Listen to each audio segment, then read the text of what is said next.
আসসালামু আলাইকুম। স্বাগত ফোর্থ ডাইমেনশনে। আমি শাহজালাল মনি। মধ্যপ্রাচ্যে আবার নতুন খেলা শুরু হয়েছে। অবশ্য এটা প্রত্যাশিত ছিল। আমি বিভিন্ন সময়ে আপনাদেরকে বলার চেষ্টা করেছি। এই খেলা এত সহজে শেষ হবার নয়। তবে আজকের আলোচনাটা একটু লম্বা হবে।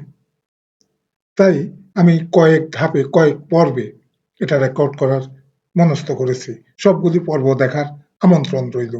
প্রথমেই শুরু করছি। মধ্যপ্রাচ্যে কি সত্যিই যুদ্ধ শেষ হতে যাচ্ছে? এই প্রশ্ন দিয়ে।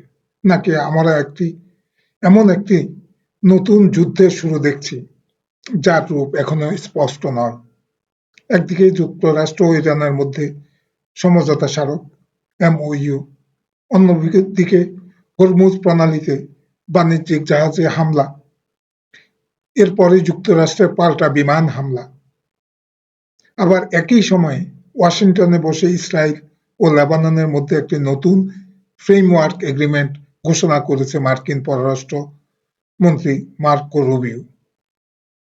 কিন্তু সেই চুক্তির কয়েক ঘন্টার মধ্যেই প্রত্যাখ্যান করেছে হিজবুল্লাহ। এই ঘটনাগুলো একই সময়ে ঘটল। এগুলি কি বিচ্ছিন্ন, নাকি একই কৌশলগত দাবার চালের অংশ? আর সবচেয়ে গুরুত্বপূর্ণ প্রশ্ন, ডোনাল্ড ট্রাম্প আসলে কি চাইছেন? তিনি কি যুদ্ধ চান, নাকি যুদ্ধের ভয় দেখে এমন একটি নতুন আঞ্চলিক ব্যবস্থা গড়ে তুলতে চান, যেখানে আমেরিকা সরাসরি যুদ্ধ না করেও তার প্রভাব বজায় রাখতে পারবে?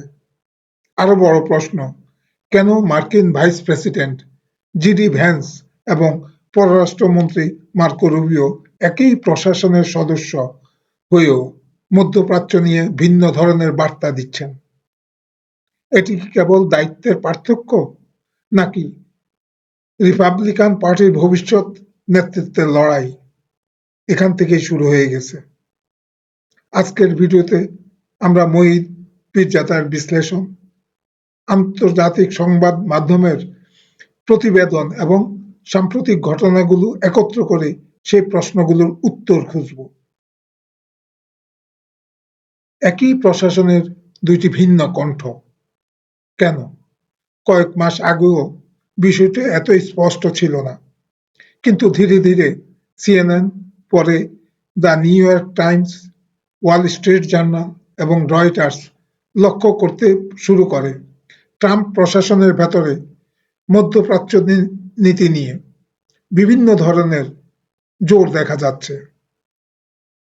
মঈদ পীরজাদা তার বিশ্লেষণে এই পর্যবেক্ষণকে আরো সামনে নিয়ে আসেন। একদিকে রয়েছেন জেডি ভ্যান্স, অন্যদিকে মার্কো রুবিও। এখানে একটি বিষয় পরিষ্কার করা জরুরি। এখন পর্যন্ত এমন কোনো সরাসরি ঘোষণা নেই যে তারা একে অপরের বিরোধী শিবিরে অবস্থান করছে।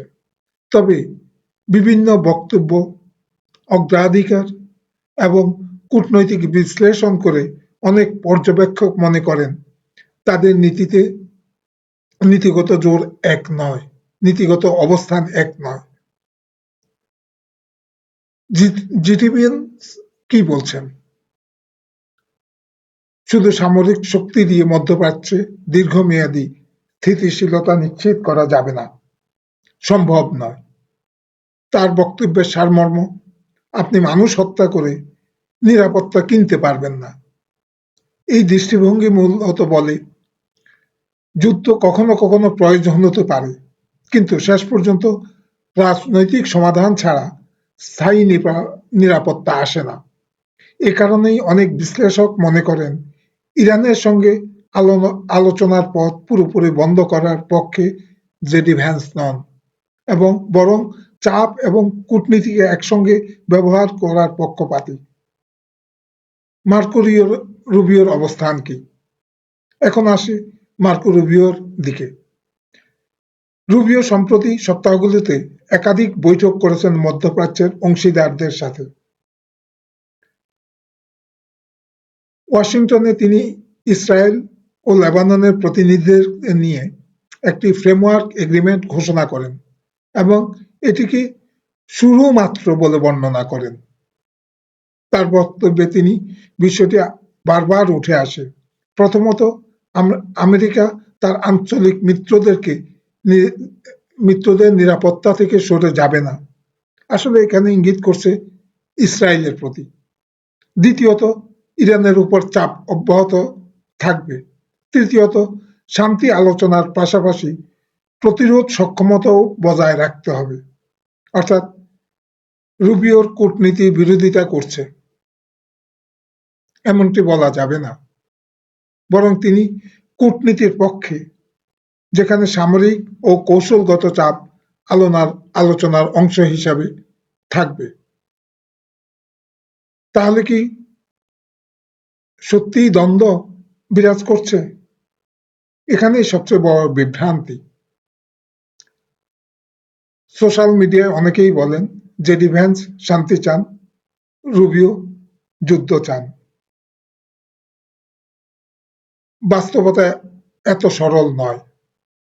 দুজনেই ট্রাম্প প্রশাসনের সদস্য, দুজনেই আমেরিকার স্বার্থ রক্ষার কথা বলেন, কিন্তু যে স্বার্থ রক্ষার পদ্ধতিতে তাদের গুরুত্বের পার্থক্য থাকতে পারে। একজন আলোচনাকে দীর্ঘমেয়াদে সমাধানের অংশ হিসাবে বেশি গুরুত্ব দিচ্ছেন, অন্যজন মনে করছেন পর্যাপ্ত চাপ ছাড়া কার্যকর সমঝোতা সম্ভব নয়। আসলে সেগুলি পরে আসব। এটি একটি নীতিগত পার্থক্য বলেই আমরা এখন মনে করতে চাই। আবার এটিও সম্ভব একই কৌশলের দুইটি ভিন্ন মুখ, যেখানে একজন আলোচনার বার্তা দিচ্ছেন, আরেকজন শক্ত অবস্থানে। এই মুহূর্তে কোন ব্যাখ্যাটি সঠিক তা নিশ্চিতভাবে বলা যাবে না। কিন্তু ট্রাম্প কোথায় ফিট? এখন পুরানো ছবির সবচেয়ে গুরুত্বপূর্ণ চরিত্র ডোনাল্ড ট্রাম্প। অনেকে মনে করেন ট্রাম্পের বক্তব্য প্রায়ই পরস্পর বিরোধী। একদিন তিনি সামরিক হামলার অনুমোদন দেন, পরের দিন আলোচনার কথা বলেন। একদিকে ইরানের বিরুদ্ধে কঠোর অবস্থান, অন্যদিকে সমঝোতার পথ খোলা রাখতে চান। এটি কি নীতিহীনতা নাকি ইচ্ছাকৃত কৌশল? আমার বিশ্লেষণে ট্রাম্পের মূল লক্ষ্য একটি, আমেরিকাকে আরো একটি দীর্ঘমেয়াদী মধ্যপ্রাচ্যের যুদ্ধে না জড়িয়ে তবুও আমেরিকার কৌশলগত প্রভাব অক্ষুণ্ণ রাখা। এজন্য তিনি তিনটি উপাদান একসঙ্গে ব্যবহার করেন: সামরিক চাপ, অর্থনৈতিক চাপ এবং কূটনৈতিক দর কষাকষি। এ কারণেই আমরা দেখি একদিকে হামলা, অন্যদিকে MOU, একদিকে নিষেধাজ্ঞা, অন্যদিকে আলোচনা। এটি হয়তো পরস্পর বিরোধী মনে হয়, কিন্তু দর কষাকষির রাজনীতিতে এ ধরনের দ্বৈত কৌশল নতুন নয়। এবার আসি, কিন্তু এখানে আরেকটি বড় প্রশ্ন উঠে আসে।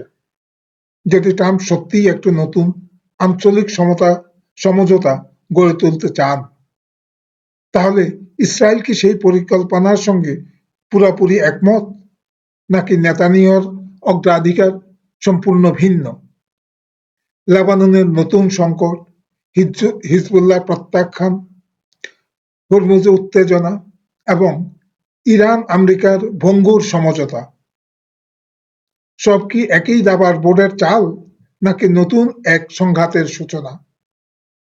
এই প্রশ্নগুলোর উত্তর নিয়ে আমরা আসব পরবর্তী পর্বে। সবাই সে পর্যন্ত ভালো থাকুন। চ্যানেলটি ভালো লাগলে, আলোচনা ভালো লাগলে চ্যানেলটি সাবস্ক্রাইব করুন, শেয়ার করুন। আল্লাহ হাফেজ।